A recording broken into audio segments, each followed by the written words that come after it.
Carmen, ketidakmampuanmu itu konstan. Seperti biasa, kamu telah mengacaukan segalanya. Suara Diego Mendoza, seorang CEO despotik berusia 52 tahun, menggema di kantor, ditujukan seperti belati kepada Carmen Silva, 28 tahun, asistennya yang paling cakap. Selama 3 tahun yang panjang, ia telah membuatnya mengalami penghinaan. Setiap hari, di depan rekan kerja, klien, dan siapapun yang berpapasan dengannya. Diego, tolong izinkan aku menjelaskan. Dia mencoba. Diam. Kamu adalah kegagalan berjalan. Bagaimana mungkin kamu bisa lulus dari IE? Gelar itu pasti hadiah. Carmen seperti biasa, menahan pukulan itu dalam keheningan yang tabah. Tetapi yang tidak diketahui Diego adalah bahwa hari ini, tepat pada hari ini, takdir akan mengungkapkan sebuah kebenaran yang akan menghancurkan dunianya. Pukul 6:30 malam, telepon yang akan mengubah segalanya berdering. Tuan Mendoza, akuisisi telah dikonfirmasi. Besok pagi-pagi sekali pemilik baru akan tiba. Dan siapa dia? Tanya Diego, dengan gugup yang tidak bisa disembunyikannya. Kami tidak berwenang untuk mengungkapkan namanya. Tetapi saya jamin ini akan menjadi kejutan besar. Diego sama sekali tidak tahu, tetapi kejutan itu duduk hanya beberapa meter darinya, siap untuk merasakan balas dendam paling indah dalam sejarah. Perusahaan Spanyol. Diego Mendoza melintasi ambang pintu kantornya tepat pukul 8 pagi, sebuah ritual yang telah ia ulangi selama 3 lustrum. Direktur utama Mendoza Holdings, sebuah perusahaan dengan pendapatan 100 juta per tahun, terbiasa dengan kekuasaan yang tak terbantahkan dan kepatuhan tanpa syarat dari stafnya. Carmen, teriaknya ke arah meja asistennya. Di mana laporan yang saya minta kemarin? Carmen Silva mengalihkan pandangannya dari kertas-kertas yang telah ia periksa untuk ketiga kalinya. Ada di sini, Diego. Saya menyelesaikannya pukul 2 pagi, agar tidak ada satu kesalahan pun. Kesalahan? Diego mengambil dokumen-dokumen itu, melihatnya sekilas dengan penghinaan yang nyata. Grafik ini bergeser 2 mm, dan ukuran font ini konyol. Setelah 3 tahun, apakah kamu masih belum memahami standar saya? Carmen merasakan simpul yang akrab terbentuk di ulu hatinya.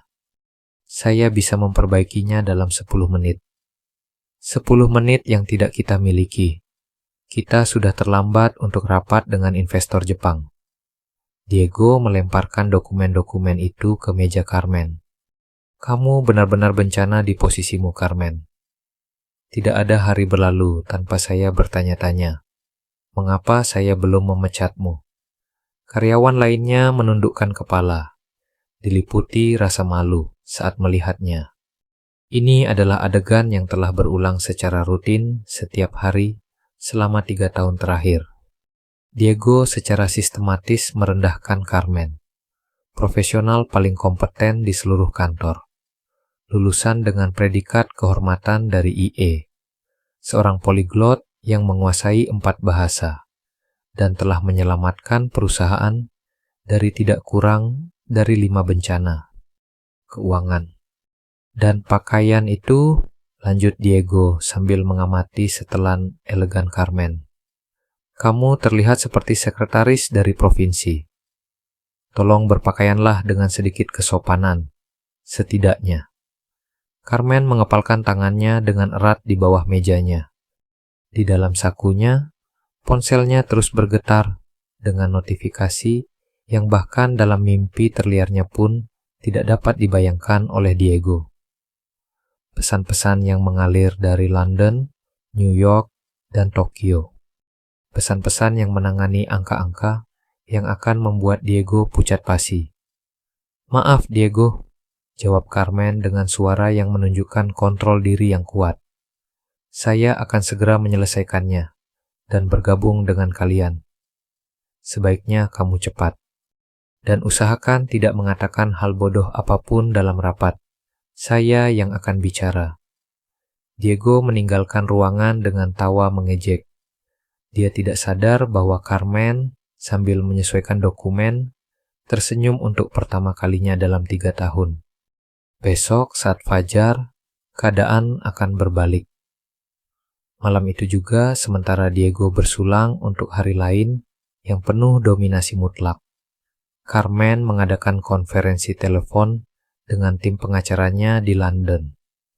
Semuanya sudah siap untuk besok pukul 9. Waktunya telah tiba untuk membuka semua kartu. Rahasia besar Diego adalah bahwa Carmen Silva bukan hanya seorang asisten yang brilian dan tertindas. Dia adalah pewaris tersembunyi dari salah satu dinasti keluarga terkaya di Eropa. 3 tahun lalu, ketika kakeknya, miliarder Carlos Silva, meninggal, beliau mewariskan kepada Carmen kekayaan sebesar 500 juta euro. Tetapi, dengan satu syarat ketat, dia harus bekerja selama 3 tahun di perusahaan manapun, tanpa mengungkapkan identitas aslinya, untuk belajar nilai dari usaha dan kerendahan hati. Carmen memilih Mendoza Holdings karena Diego, meskipun terkenal sebagai bos yang banyak menuntut, tampaknya adil. Dia tidak pernah membayangkan akan berakhir di bawah kekuasaan tiran perusahaan paling narsistik di seluruh Madrid. Selama 3 tahun, ia telah menanggung penghinaan terus-menerus dan hinaan yang tidak beralasan.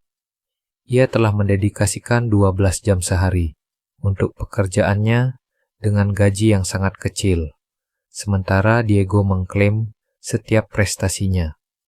Namun besok 15 Maret, tepat 3 tahun berlalu, dan Carmen akhirnya bisa mengakses warisannya. Malam itu, dari apartemen sederhananya di Malasaña, yang ia pertahankan agar tidak menimbulkan kecurigaan, Carmen menerima panggilan yang telah ditunggunya selama berminggu-minggu. Nona Silva, operasi telah berhasil ditutup. Kami telah mengakuisisi 78% saham Mendoza Holdings melalui jaringan perusahaan wali amanat. Mulai besok pagi, Anda akan secara resmi menjadi pemilik mayoritas. Luar biasa. Apakah Diego Mendoza mencurigai sesuatu yang akan terjadi? Sama sekali tidak. Dia masih percaya bahwa dia akan bertemu dengan seorang investor asal Jepang.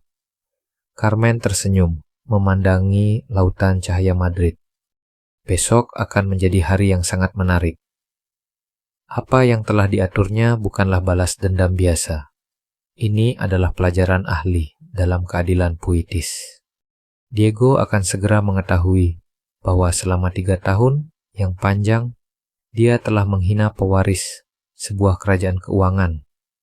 Wanita yang kini menjadi pemilik perusahaannya dan memiliki kekuatan untuk menentukan nasibnya, hanya dengan satu jentikan jari.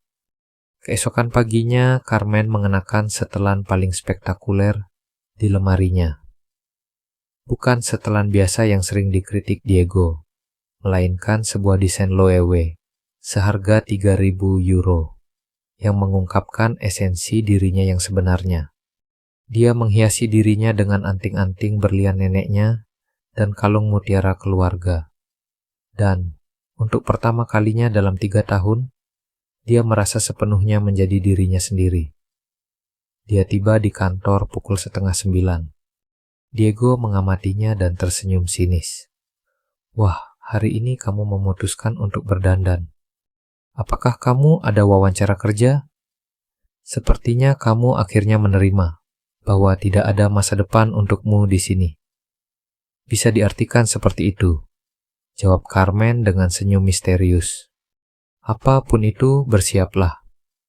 Pukul 9, investor baru yang akan membeli perusahaan akan tiba.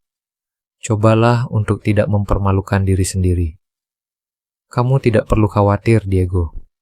Saya yakin semuanya akan berjalan dengan sempurna. Apakah cerita ini menarik perhatian Anda? Dukung kami dengan suka dan berlanggananlah ke saluran ini. Sekarang, plot berlanjut. Tepat pukul 9, 3 pria berjas gelap memasuki kantor. Diego menyambut mereka dengan senyum paling munafiknya. Selamat datang. Saya Diego Mendoza, pendiri dan CEO perusahaan yang luar biasa ini. Saya siap melayani Anda untuk menunjukkan semua yang Anda inginkan. Pria yang memimpin kelompok itu, dengan penampilan seorang pengacara, menatap Diego dengan ekspresi tenang. Tepatnya, Tuan Mendoza, janji temu Anda adalah dengan pemilik baru. Pemilik baru? Diego tampak bingung. Saya yakin ini adalah konsorsium investor Jepang. Bukan, Tuan. Ini adalah satu orang, dan dia orang Spanyol. Diego mengarahkan pandangannya ke pintu masuk, berharap melihat seorang pengusaha, wanita kaya, yang tidak dikenalnya muncul, tetapi tidak ada orang lain yang masuk. Di mana? Di mana orang itu? Pengacara itu tersenyum. Dia sudah ada di sini. Diego mengamati ruangan dengan bingung. Di kantor hanya ada karyawan, seperti biasa. Carmen di mejanya, Marcos dari akuntansi, Sarah dari pemasaran. Saya tidak mengerti. Tuan Mendoza, sela pengacara itu dengan nada khidmat. Izinkan saya memperkenalkan Anda kepada Nyonya Carmen Silva, pemilik baru dan CEO Mendoza Holdings Anda. Keheningan yang terjadi setelah itu benar-benar memekakkan telinga. Diego menatap lekat pada Carmen, yang perlahan bangkit dari mejanya untuk pertama kalinya dalam 3 tahun. Sekarang dialah yang menatapnya dari posisi superior. Apa? Lelucon apa ini? Gagap Diego. Artinya Diego, kata Carmen dengan suara tenang, namun tegas, tak tergoyahkan, bahwa selama 3 tahun kamu telah menghinaku, dan memperlakukanku seolah-olah aku sampah. Dan selama 3 tahun itu pula, aku menahan setiap penghinaan, menunggu saat yang tepat ini. Tapi kamu hanya seorang, saya Carmen Silva, cucu dari Carlos Silva, pewaris Silva Industries. Dan mulai saat ini kamu bekerja untukku. Diego menjadi pucat pasi. Silva Industries adalah salah satu konglomerat industri paling berpengaruh di seluruh Eropa. Carlos Silva adalah seorang miliarder legendaris. Tidak mungkin. Kamu hanyalah seorang asisten biasa. Dulu saya adalah seorang asisten biasa yang harus belajar nilai dari pekerjaan. Misi selesai. Namun sekarang saatnya untuk menghadapi konsekuensinya. Carmen mendekati meja Diego, yang sekarang menjadi mejanya, dan menduduki kursi kepresidenan. Diego, apakah kamu ingat apa yang kamu katakan padaku kemarin? Bahwa aku adalah bencana dalam pekerjaanku? Bahwa kamu bertanya-tanya setiap hari mengapa kamu tidak memecatku? Nah, kamu bisa berhenti bertanya-tanya sekarang. Tidak, tunggu. Diego mengangkat tangannya yang gemetar. Carmen, kita bisa membicarakannya. Semua ini adalah kesalahpahaman besar. Aku hanya sedang mempersiapkanmu. Aku membantumu untuk tumbuh sebagai seorang profesional. Carmen tertawa terbahak-bahak untuk pertama kalinya dalam 3 tahun. Benarkah, Diego? Kamu mempersiapkanku ketika kamu memanggilku orang gagal di depan klien dari Prancis? Atau ketika kamu menyiratkan bahwa gelar universitasku adalah hadiah? Carmen, tolong. Atau mungkin ketika kamu mengambil semua pujian untuk proyek Yamamoto yang aku selesaikan sendiri dengan bekerja selama 3 minggu berturut-turut tanpa hampir tidur? Diego mulai berkeringat deras. Dia tahu pasti bahwa setiap kata Carmen adalah kebenaran. Selama 3 tahun, dia telah secara sistematis merendahkan wanita paling berharga di timnya, mengambil semua hasil dari usahanya yang luar biasa. Dengarkan aku, kata Carmen, bangkit dan berjalan ke jendela besar yang menghadap Madrid. Aku punya proposal untukmu. Apapun itu, kamu akan tetap di perusahaan ini, tetapi sebagai asistenku. Diego memucat. Sebagai asisten? Tepat. Dan dengan gaji yang sama dengan yang kamu bayarkan padaku, 1.000 euro per bulan. Tugasmu adalah melakukan persis sama dengan apa yang telah aku lakukan selama 3 tahun ini. Kamu akan mengatur pertemuanku, menyiapkan dokumentasiku, membawakanku kopi, dan menahan setiap komentarku tentang kesalahanmu. Carmen, ini adalah penghinaan. Oh ya? Dan menurutmu apa rasanya dipanggil tidak berguna, hari demi hari selama 3 tahun? Diego mencari jalan keluar dengan putus asa. Mantan karyawannya mengamatinya dengan campuran keheranan dan, sejujurnya, kepuasan yang mendalam. Mereka semua adalah saksi dari penghinaan harian terhadap Carmen, dan tidak ada yang berani campur tangan karena takut menjadi orang berikutnya yang dipecat. Atau, lanjut Carmen, kamu bisa menolak tawaranku dan mulai mencari pekerjaan lain. Tapi yakinlah bahwa berita tentang pergantian kepemilikan ini akan menjadi berita utama di semua pers ekonomi besok. Kisah tentang bagaimana Diego Mendoza menghina bos barunya selama 3 tahun. Mari kita lihat siapa yang berani mempekerjakanmu setelah itu. Diego mengerti bahwa dia berada di jalan buntu. Menerima berarti tunduk pada penghinaan yang sama yang dia berikan pada Carmen. Menolaknya berarti menjadi orang buangan di dunia bisnis. Simbol kesombongan yang dihukum, dengan 0 kemungkinan untuk mendapatkan pekerjaan lagi di Spanyol. Saya terima, bisiknya. Sempurna. Kalau begitu, kemarilah dan bawakan aku kopi cortado. Tidak terlalu panas, dengan 1 sendok teh gula. Dan usahakan tidak menumpahkannya, Diego. Saya benci ketidakmampuan. 1 bulan kemudian, kantor pusat Mendoza Holdings, yang kini berganti nama menjadi Silva Holdings, adalah tempat yang sama sekali berbeda. Carmen telah merevolusi segalanya. Gaji yang adil, lingkungan kerja yang kolaboratif, dan meritokrasi yang nyata. Perusahaan tidak pernah seproduktif ini, dan para karyawan tidak pernah merasa begitu dihargai dan bahagia. Diego di sisi lain terjebak di neraka yang dia bangun sendiri untuk Carmen. Setiap pagi dia tiba pukul 7:30 untuk menyiapkan kantor bosnya, menyajikannya kopi, mengelola agendanya, dan menahan komentar pedas tentang setiap kesalahannya. Diego, kata Carmen suatu pagi, laporan ini penuh dengan kesalahan. Bagaimana mungkin kamu memimpin sebuah perusahaan selama 15 tahun? Diego mengatupkan rahangnya. Maaf, saya akan segera memperbaikinya. Dan dasi itu terlihat seperti dasi penjual ensiklopedia. Cobalah berpakaian sedikit lebih pantas. Setidaknya itu adalah kata-kata yang sama persis yang biasa diucapkan Diego kepada Carmen. Tetapi sekarang dialah yang menerimanya. Akhirnya mengerti betapa kejam dan tidak adilnya kata-kata itu. Perbedaan mendasarnya adalah bahwa Carmen, tidak seperti Diego, tidak memiliki sedikit pun niat jahat. Setelah 1 bulan pertama, pendidikan ulang, perlakuannya mulai berangsur-angsur menjadi lebih manusiawi. Diego, duduklah, perintahnya suatu sore. Kita perlu bicara. Diego duduk, gugup, mengantisipasi teguran lain. Apakah kamu sudah mengerti pelajarannya? Tanyanya. Diego menunduk.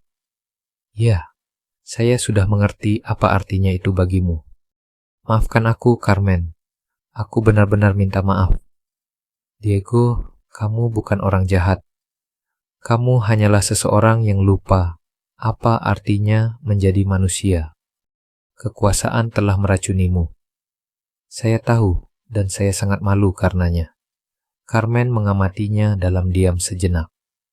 Baik, kalau begitu kita bisa mulai membicarakan masa depanmu yang sebenarnya. Apa maksudmu? Aku ingin kamu mengambil posisi Direktur Sumber Daya Manusia. Satu-satunya misimu adalah memastikan bahwa tidak ada karyawan di perusahaan ini yang akan pernah lagi menderita apa yang aku derita. Diego menatapnya, tidak percaya. Serius? Ya, tapi dengan gaji yang layak dan tanggung jawab besar untuk menciptakan lingkungan kerja yang sehat dan penuh hormat. Apakah kamu bersedia menerima tantangan ini? Diego merasakan matanya basah. Ya, terima kasih Carmen. Terima kasih atas kesempatan kedua ini. Aku tidak memberikannya padamu, Diego. Aku memberikannya pada versi terbaik dari dirimu yang bisa kamu capai. 2 tahun kemudian, Silva Holdings telah mengukuhkan dirinya sebagai perusahaan yang paling dikagumi di Madrid. Carmen telah membuktikan dengan lebih dari cukup bahwa seseorang dapat memimpin tanpa tirani, bahwa rasa hormat diperoleh melalui kompetensi dan bukan melalui ketakutan. Diego telah berubah menjadi Direktur Sumber Daya Manusia terbaik yang pernah dimiliki perusahaan dalam sejarahnya. Dia telah menerapkan protokol yang ketat terhadap pelecehan, program pelatihan kepemimpinan positif, dan telah memupuk lingkungan di mana setiap karyawan merasa benar-benar dihargai. Kamu tahu apa yang telah aku pelajari selama ini? Kata Diego kepada Carmen saat istirahat minum kopi. Katakan padaku bahwa kekuatan sejati tidak terletak pada menghina orang di bawahmu, tetapi pada menginspirasi dan membuat orang-orang yang bekerja di sisimu tumbuh. Carmen tersenyum. Butuh sedikit waktu bagimu untuk memahaminya. Tetapi seperti kata pepatah, lebih baik terlambat daripada tidak sama sekali. Carmen, bolehkah aku bertanya sesuatu? Tentu. Mengapa kamu tidak memecatku pada hari pertama? Mengapa kamu memutuskan untuk memberiku kesempatan? Carmen memandangi cakrawala Madrid dari jendela kantor yang dulu milik Diego. Karena kakekku selalu mengajariku bahwa balas dendam terbaik bukanlah memusnahkan musuhmu, tetapi mengubahnya menjadi sekutu terbaikmu. Dan aku telah menjadi sekutumu, Diego. Kamu telah menjadi seorang teman, dan itu memiliki nilai yang jauh lebih besar daripada balas dendam apapun. Kisah Carmen Silva telah menjadi legenda dalam ekosistem bisnis Spanyol. Ini adalah bukti nyata bahwa meritokrasi selalu menang atas kesombongan, bahwa kerendahan hati adalah senjata yang lebih kuat daripada kekuasaan, dan bahwa keadilan terkadang menemukan jalannya bahkan ketika itu tampak seperti utopia. Setiap tahun, untuk memperingati hari pengungkapannya, Carmen menyelenggarakan makan malam untuk seluruh staf. Ini telah menjadi tradisi yang paling disayangi di perusahaan. Mari kita bersulang, usul Carmen, mengangkat gelasnya pada perayaan terakhir. Untuk semua orang yang menderita ketidakadilan di tempat kerja mereka. Jangan pernah kehilangan harapan. Keadilan dapat muncul dari sudut yang paling tidak terduga. Diego, yang duduk di sebelahnya sebagai teman dan kolaborator, menambahkan, dan bersulang untuk mereka yang memiliki keberanian untuk memaafkan dan memberikan kesempatan kedua. Disitulah letak kekuatan sejati. Balas dendam Carmen berubah menjadi penebusan, penghinaan menjadi pertumbuhan, dan kebencian menjadi rasa saling menghormati yang mendalam. Dan pada akhirnya, semua orang menang. Carmen menemukan keadilannya. Diego menemukan kemanusiaannya. Dan perusahaan menemukan jiwanya. Terkadang dongeng modern ada di kehidupan nyata. Dan beberapa dimulai dengan 3 tahun penghinaan untuk mencapai puncak dalam pelajaran hidup yang tidak akan pernah bisa dilupakan oleh siapapun. Jika cerita ini membuat Anda percaya pada keadilan di tempat kerja, tunjukkan dengan suka. Jika Anda berpikir bahwa meritokrasi harus selalu menang atas kesombongan, berlanggananlah ke saluran kami untuk menemukan lebih banyak cerita yang membuktikan bagaimana keadilan dapat dan harus menang. Ceritakan kepada kami di kolom komentar. Pernahkah Anda mengalami pelecehan di lingkungan kerja Anda? Bagaimana Anda menanganinya? Bagikan video ini dengan seseorang yang membutuhkan dosis keyakinan bahwa keadilan itu ada. Dan jika Anda menginginkan lebih banyak cerita tentang balas dendam profesional dengan sentuhan Spanyol, jangan lupa untuk mengaktifkan loncengnya. Ingat, orang yang Anda hina hari ini bisa jadi bos Anda besok. Selalu perlakukan semua orang dengan hormat. Sampai jumpa di cerita berikutnya, yang akan mengembalikan keyakinan Anda pada keadilan.